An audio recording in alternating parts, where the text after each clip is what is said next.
So it's been about 24 hours after the attempt to assassinate President Donald Trump. Here are some of the things we know so far. Thomas Matthew Crooks, a 20-year-old from Bethel Park, Pennsylvania, is suspected of attempting to assassinate former US President Donald Trump during a campaign rally in Butler, Pennsylvania. Trump was speaking on stage when the shooting took place.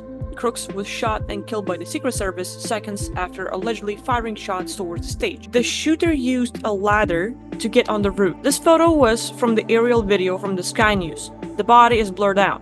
People are saying on Reddit, how the hell did nobody see him carrying a ladder across the parking lot beforehand? The Republican presidential candidate, who was shielded and rushed off the stage by the Secret Service before being taken to a nearby hospital, is doing well and has suffered no major injury. One person who attended the rally was killed and two other spectators were critically wounded. US President Joe Biden, who was in Delaware, has condemned the shooting, which he called sick.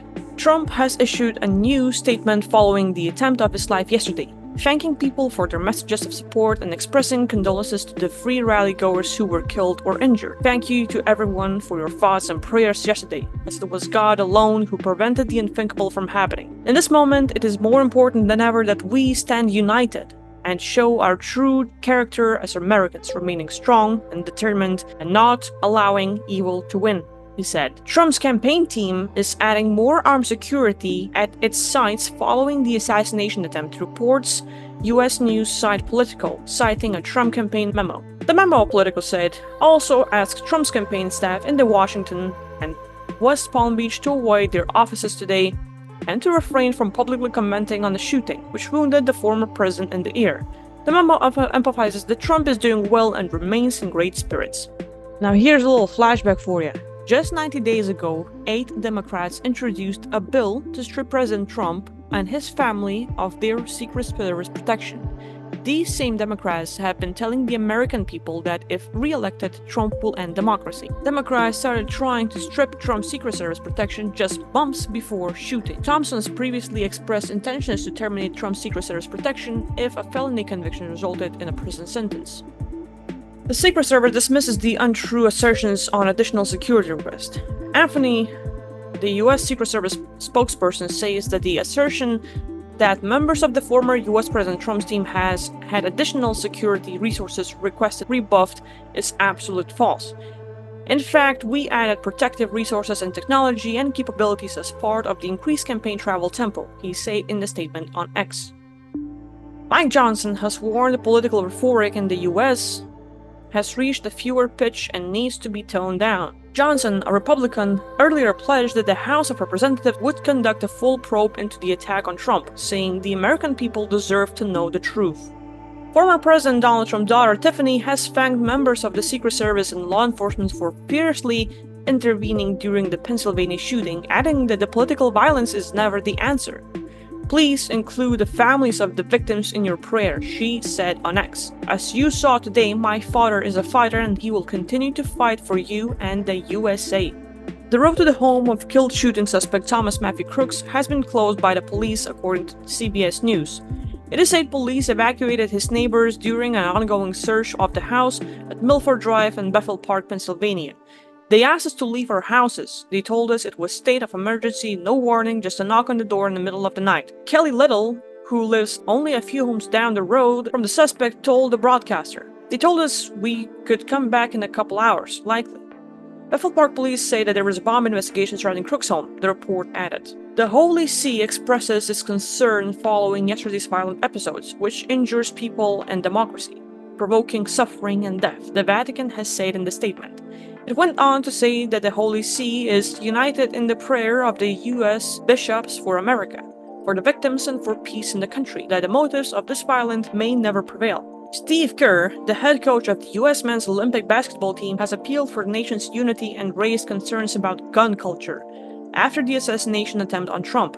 Just a terrible, sad spectacle, Kerr told reporters in the Abu Dhabi, where the U.S. team is preparing for the Olympics.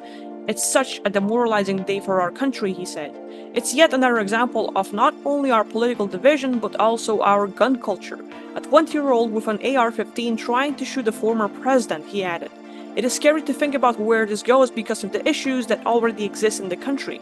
So this is a terrible day. Trump has indicated he has every intention of showing up at the Republican National Convention later this week and giving a speech where he is expected to name the vice presidential candidate who will be running with him. But for now, he is here in Bedminster at his health club. There is a place where he likes to spend time in the summer, and he is there recovering presumably until he heads to the RNC. Authorities here are taking every precaution. We saw it around the golf club. It's a very rural, farmland type area. But all of the entrances to the golf club were blocked by the police cars. Media was not allowed to stop along the way, and we were all good few kilometers away from its entrance. Security has been heightened not only here in New Jersey, but also in New York at the Trump Tower, where supporters of Donald Trump have been stopping to pay their respects. And you can bet when it comes to RNC this week, everyone will be on high alert as well. The shooting attack is all but sure to spark renewed debate about gun control in the US.